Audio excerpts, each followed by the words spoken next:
I'm Teneale. And I'm Kelsey, and we're financial advisors from 𝐴𝑙𝑚𝑎𝑛 Partners TrueWealth, bringing you thought-provoking conversations around you, your money and your life on the Wealth Experience podcast. Welcome back, Wealth Experience listeners. Today we're headed into another bite-sized technical recording, and the subject that we want to speak about today, that we speak about with a lot of soon-to-be investors who are thinking about getting started and building their wealth as quickly as possible, is lending. So if you want to make money and accelerate your growth potential, tune in now. All right, Kelsey, I've heard you say this one before.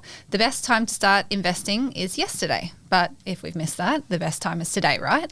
Kind of. The best time to plant a tree is yesterday, but it's the same concept, right? You want to plant a tree and take the fruit and keep the tree growing to bear more fruit. I actually just had to get a tree replanted yesterday, so it's so funny that you're talking about that. There was a tree near my pool and we had to get it excavated out and then replanted back in. But we're not talking about trees today. I am talking about money. A common objection that we do get quite a bit is, but I don't have any money to start, or I don't have enough money to start just yet. So I thought we would talk a little about borrowing money to invest to get you a leg up. This one really excites me actually because we had a listener pose a question to us about this exact topic, wanting to know what the different options are to start a borrowing strategy for investment purposes. So, Kels, maybe you can share a bit of an example. Do you have any clients that have used money to invest before? Obviously you have, but... Yeah, absolutely. So, and I do really like this strategy. I think it's fantastic for people that are young, strong cash flow, want to get ahead in life. So, borrowing to invest, I'll give you an example of one of the ways that it can be done and the benefits of it. So let's say someone's saving capacity is $25,000 a year, and that's what they could put in to start an investment. Mm-hmm. It's going to take them a lot longer than somebody that borrows a chunk of money straight away and invests it to get to their long-term goals, right? The earlier that you're investing, the more money that you've got invested, the more growth that you're going to get over the long term, right? So an example of where you can use borrowing to invest, gearing effectively to your advantage is to, let's say you've paid down your home loan, or you've paid down a good chunk of it. So you've made those extra repayments and that's what you've been doing. That's your strategy to date. Well, all of a sudden you've got some equity in there now that you can draw back on. So a really good strategy is to effectively draw back that equity in an investment loan, use that money to invest. So let's take an example of someone's got $200,000 worth of equity in their home. And this was the person that could only save $25,000 a year. You're going to get to the point that you need to get to 4 years earlier than what you would if you just tried to save that. Okay, so you draw that money back, invest it, and then all of a sudden you've got a tax deduction on the interest rate on that portion of the loan. People love tax deductions. It's a win-win. Right, win-win. Tax deductions and more money invested quicker. So great strategy. A couple of things to think about in that space is, of course, you've got to be able to afford those repayments. So your cash flow is going to change because now you've got more debt to repay. Yeah. Definitely. Mm-hmm. I think it's an exciting one. This whole area, if you have a well thought out borrowing investment strategy, and when you see that actually come to fruition, right? So I have had clients that have been on an investment journey with me for a little over a decade now. They were very young when they started out, and they started in a similar situation. So they commenced an investment strategy with a total of around about $50,000 by putting in the savings that they had, and then adding some borrowing, so borrowing money and putting that into the investment portfolio as well. They've actually continued borrowing against that portfolio, that loan every year since then, and saving into the investment as well. So a bit of a dual strategy there to get the benefits of what we call that dollar cost averaging, where you're buying regularly along the space of time, but increasing both their level of savings and increasing their relative level of loan lending along the way.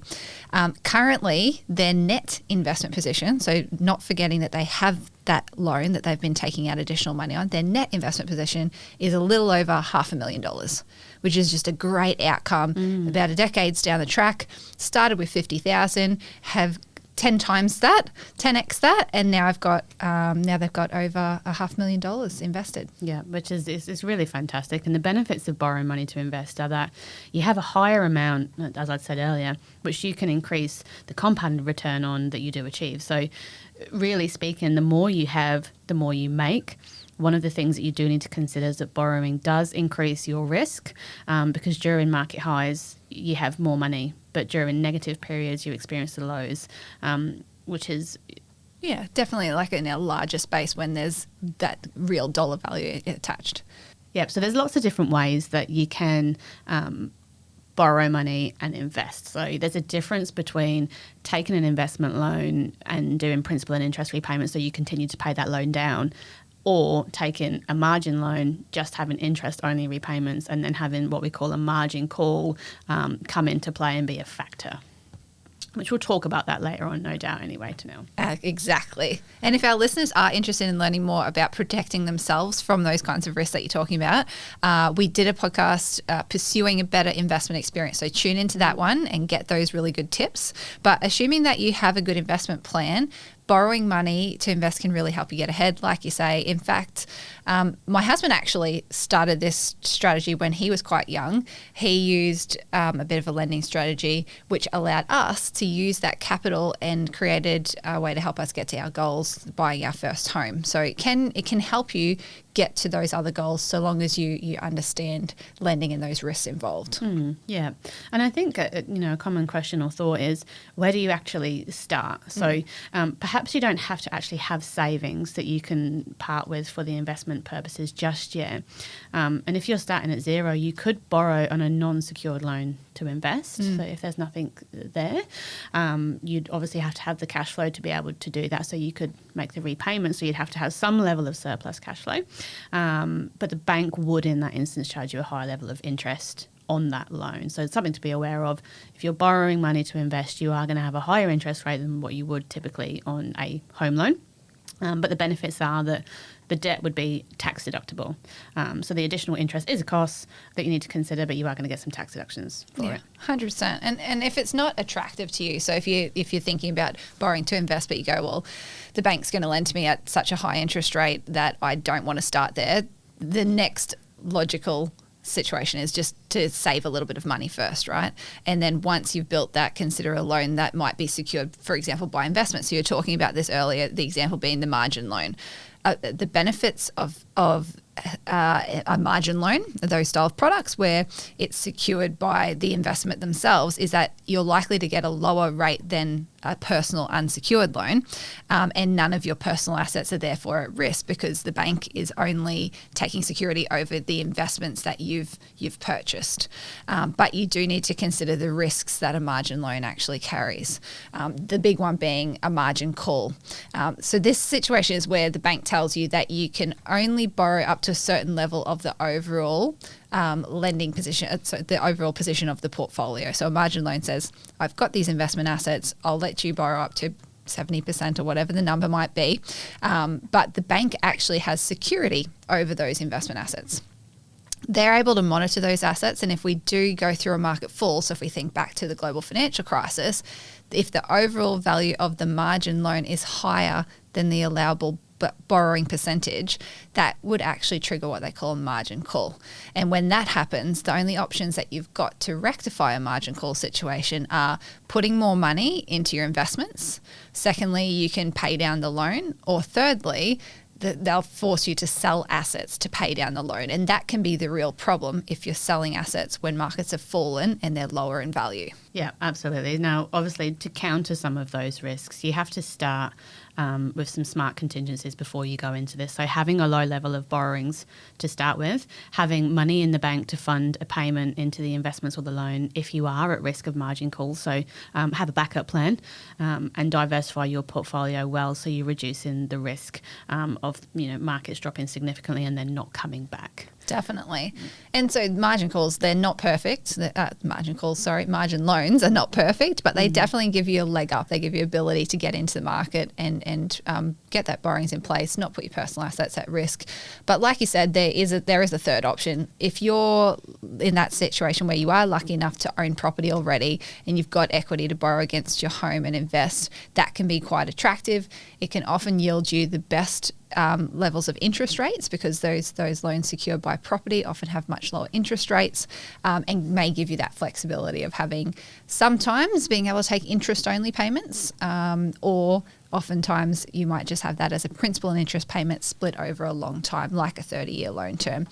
Benefits are there's no risk of margin call, and then you just need to consider those simple things, such as if I'm going to buy a house in future and I want to use this equity, or I want to use the equity for another purpose, such as doing some renovations or whatnot, maybe I don't do that. Yeah, absolutely. And another big thing to consider, and we won't go down the rabbit's hole on this one, is but really important, make sure that you've got adequate insurance in place if this is a strategy that you're taking up. So if something happens to you, you can still make sure that that debt, the extra debt that you're taking, is covered, particularly when you're using it to invest in the share market. That's really relevant, because I think a lot of people, you're right, Kels, they think about insuring the property, but you've got to insure yourself, because if I'm not working, how am I going to meet these additional repayments? Yeah, absolutely. And I feel another podcast coming on there. I think we do get an insurance specialist on to go into all of these areas at another point. But to summarise, borrowing money to invest gets you there quicker. You can increase the size of your capital base. You can start with little to no savings. You can save and borrow against your investments. Or lastly, you can use equity in your home and investment property to invest. All the points that Teneale's just touched upon. Of course, there's pros and cons to all of these different strategies, and they really should be discussed with a financial advisor, a mortgage broker, and or a bank manager as part of all of that, and perhaps your accountant too. So now, if you want to know more about borrowing to invest, please let us know your questions. This podcast came about from someone posting us a question and a topic they wanted to hear more on. And don't forget to subscribe to our podcast, share our content with your family and friends, and we'll see you next time on Wealth Experience. The opinions of the presenters are objectively ascertainable and are not intended to be financial product or personal advice.